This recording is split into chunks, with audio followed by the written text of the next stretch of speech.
Also means I get to share the stage with Nancy and not with Guy, so that's exciting. Like, kidding, he's a good friend.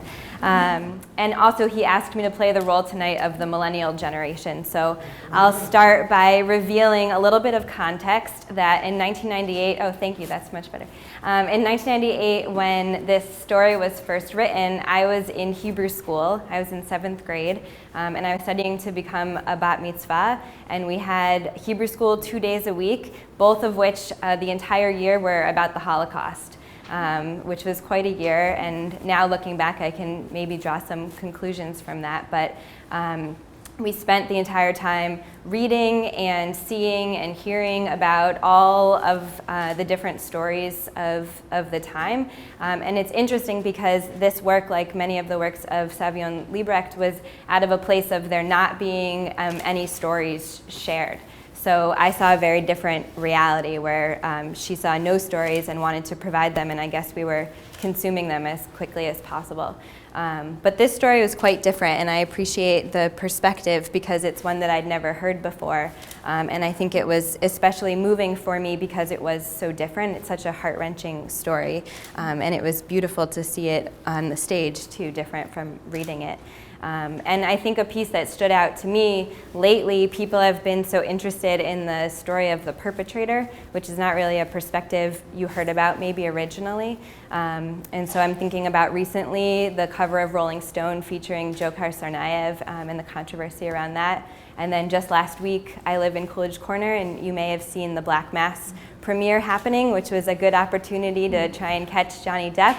And also kind of an eerie celebration of this horrific story of Whitey Bulger. So I sort of heard this story with a similar context in mind, and I'm curious to start to hear your reactions taking on that role and kind of seeing that perspective firsthand, so to speak. Well, some people asked, how could you play such an ignorant woman? But when you're acting, you have to hold firm from the perspective of your character. And there's nothing in the text that showed me that she was in any way deceitful. And I decided that I really had to play her from the perspective of a person who really was in the dark, whether from lack of her own initiative. I wouldn't put that on the character because I just can only go with what's in the text, but I just decided to go from a perspective of a person who just was unaware of the situation.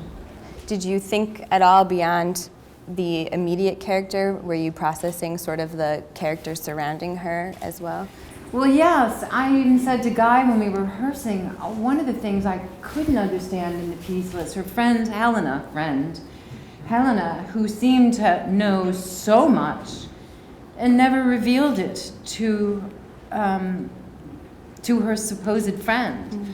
And also this character, she's not named, doesn't seem to ask any more questions after Dieter Ullmann asks for a transfer as to what is going on. Well, she's shut down by her husband. He just says, we're not going to discuss it.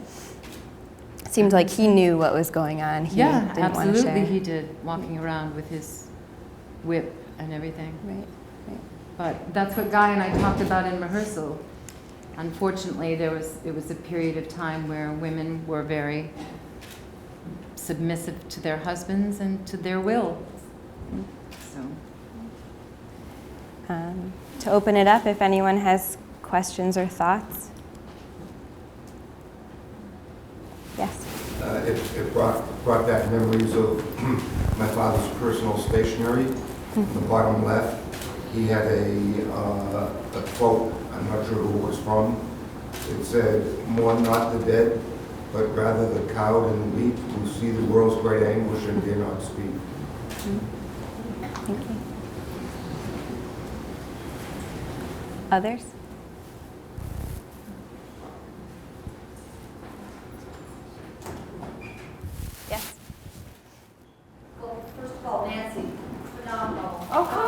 A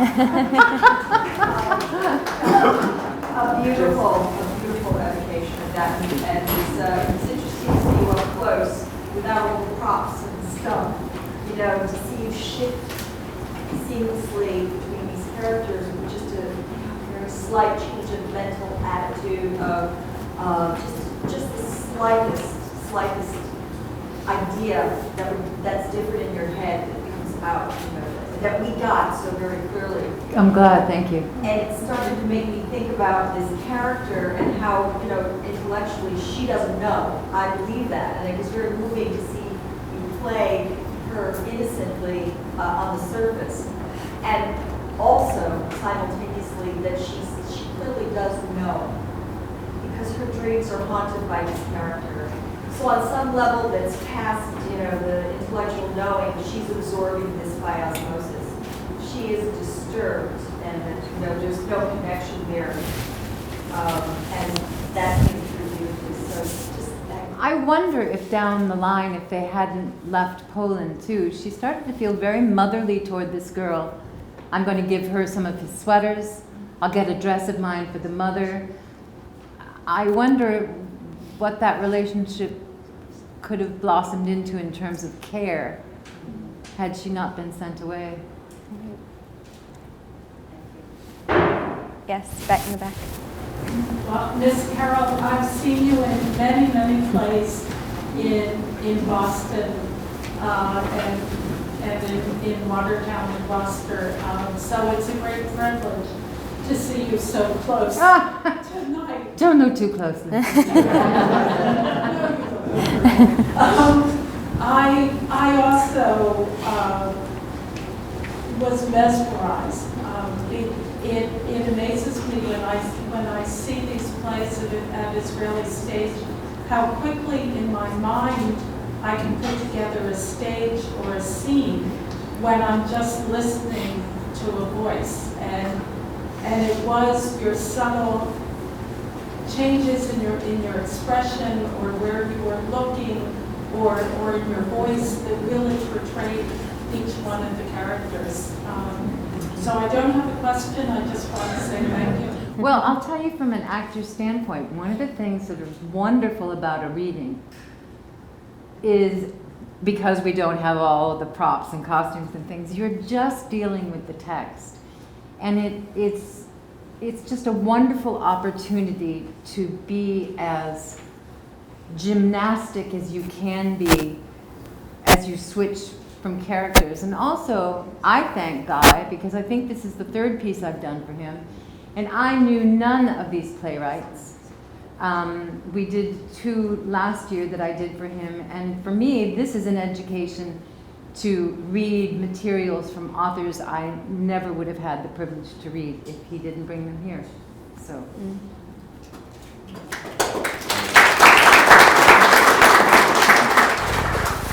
There was a hand earlier over here, but I think it's shifted. Oh, yes.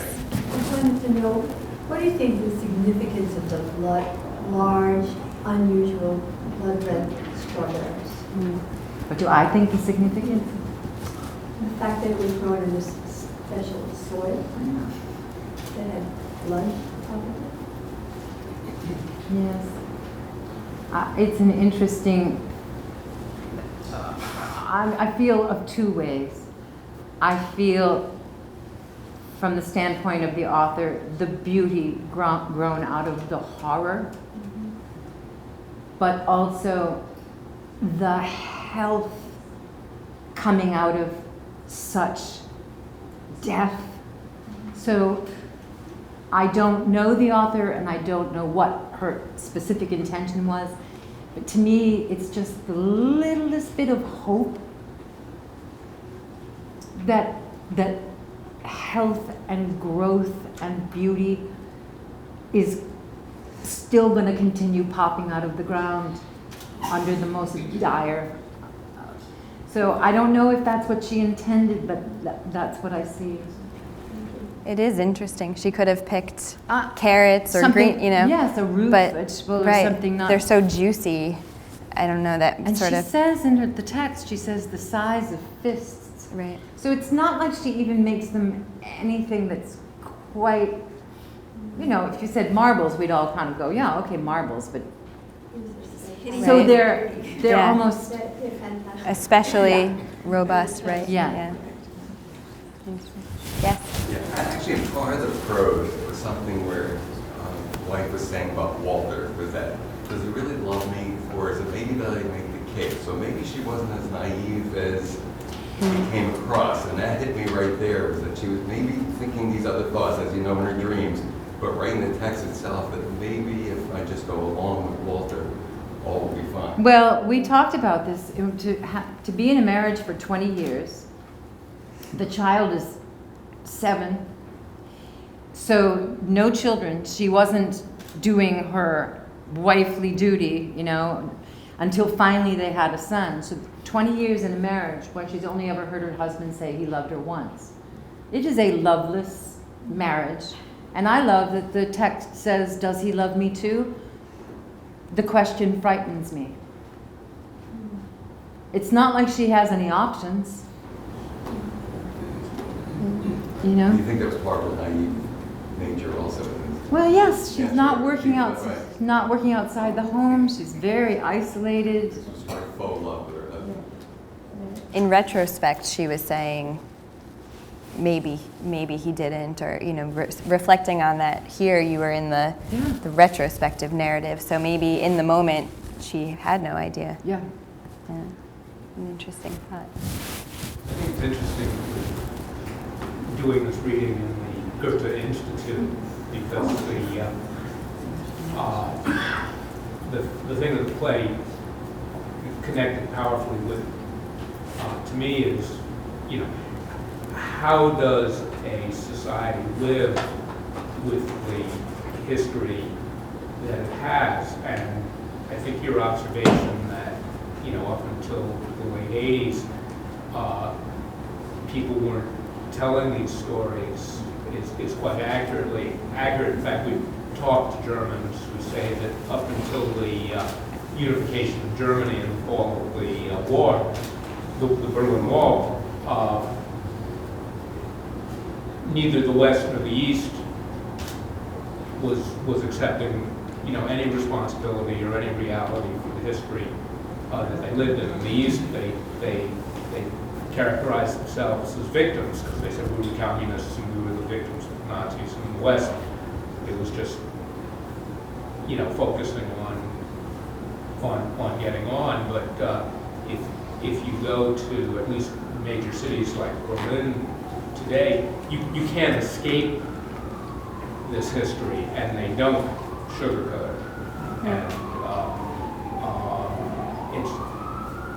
it's interesting as an American, you know, living with a country which really hasn't successfully dealt with the nasty parts of our history, and there clearly are some, to see a society trying, you know, there's a gigantic black mark that they're wrestling with, but they are wrestling with it. And, you know, I find all of those issues in play as a result of, you know, this story. I think you're saying it's a little hard to hear in the back. I'll repeat just a piece. It was a lovely reflection on what people in Germany are dealing with and wrestling with, and that, you know, here we are extrapolating a little, but that here we're wrestling with our thoughts as Americans, maybe our thoughts as Jewish Americans, and at the same time that Germany only recently acknowledged some of the history, and kind of wrestling from that perspective too, with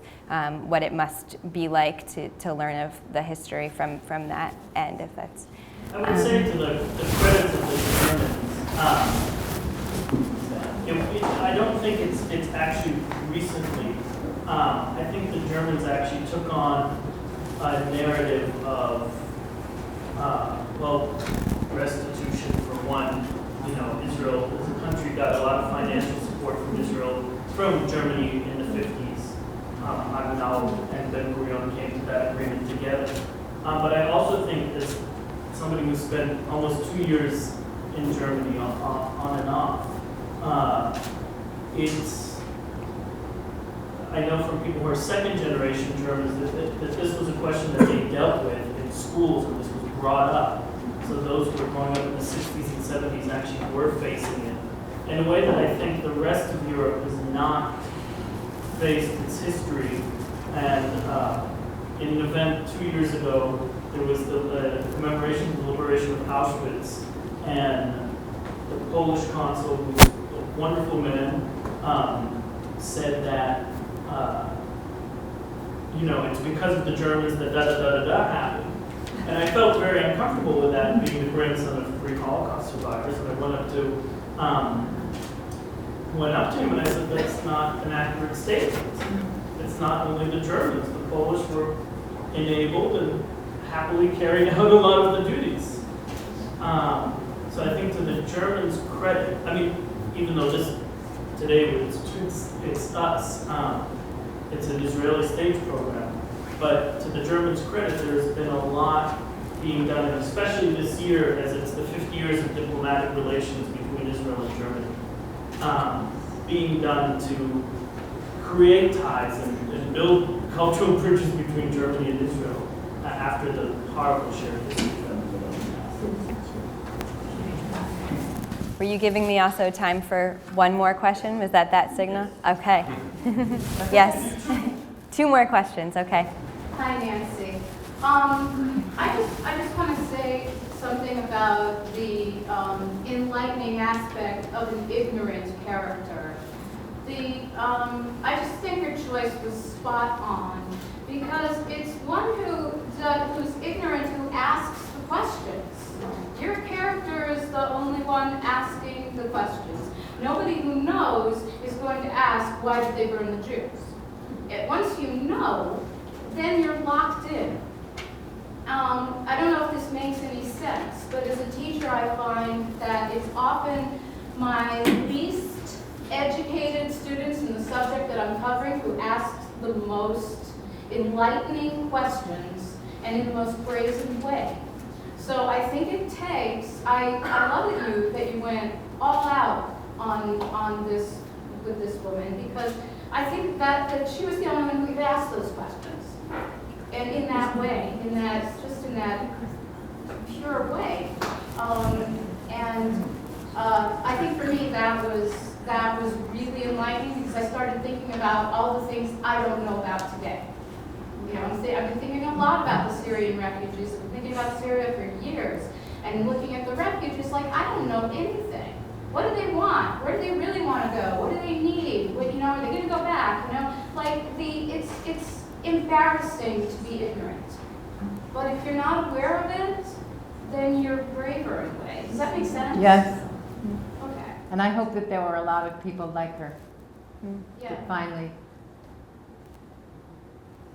And she acted on it. Like you were saying, maybe part 2 of this story, perhaps she even would help the girl more. Oh yeah, and I mean, Guy, enlightened me too. He said that by the time this happened and the Russians were invading Poland, what kind of Germany was she going home to? It had already been so severely, bombed and everything. So, yeah, she was going to get a really rude awakening. Yeah. Right. That clean air, right? One more question in the back, yes. Just wonder if either of you or Guy knows whether there's any memoir that actually supports this point of view, whether there were women married to commandants who actually had no idea what Auschwitz was about, or whether this is a kind of fictional and somewhat hopeful fabrication. Guy, do you know? Let's see what Do you know? response there. There's a novel titled Motherland, I don't know the name of the author, which tells a similar story about a German woman during the war taking care of her children and stepchildren, who is ignorant but has too much on her own mind to even ask these questions. And it gives another insight into what it's like to live in a war zone. I mean, she's not complicit, except in the way that we're all complicit in what our governments and society audience do, but she's also not concerned. She doesn't know anything. She has plenty on her plate. Yes? Yeah, oh gosh, where do I start? So, as a German non-Jew who read this play and real trouble with it, I'm grappling with many of the things you said. I believe, and I would love to have Savyon here because she normally does an enormous amount of historical research for her characters. That's what she told us when she was here for the story Sigmund Dear Sigmund Carroll. Dear Sigmund Carroll. So somehow, out of respect for her, I want to say my suspicion is that she did that for this play as well, and that she would have found evidence that there were characters like this and maybe even had a particular story in mind that she wanted to play on. That being said, it is hard for me to buy into it for a number of reasons. I mean, for example, the fact that she says we got here 8 months ago and then they're on their way back. And I mean, we don't quite know if there's a bigger gap, but since, you know, the Strawberry Girl is still being discussed, and if she got there 8 months ago and it's at the end of the war, it's hard to believe that she would be that ignorant at that point. That's one problem I have. I totally buy that she would pretend to, and everybody did, happily. But you convincingly made her. That's my job. In that way. But you know, the thing that I love about pieces like this is if it spurs discussion, that means that there are more questions than answers, and that is always more interesting theater. You don't want to go home and go, well, that was that. You know, I think it's so much more interesting to have, you know, issues that are worthy of debating, whether it's the playwright's intention or the truth of the story. If it's a good story, you're going to be talking about it. So I don't think there is a right or wrong, and I don't think you have to make a decision. Just, she's given us enough to think about that is worthy enough of the piece. That's all.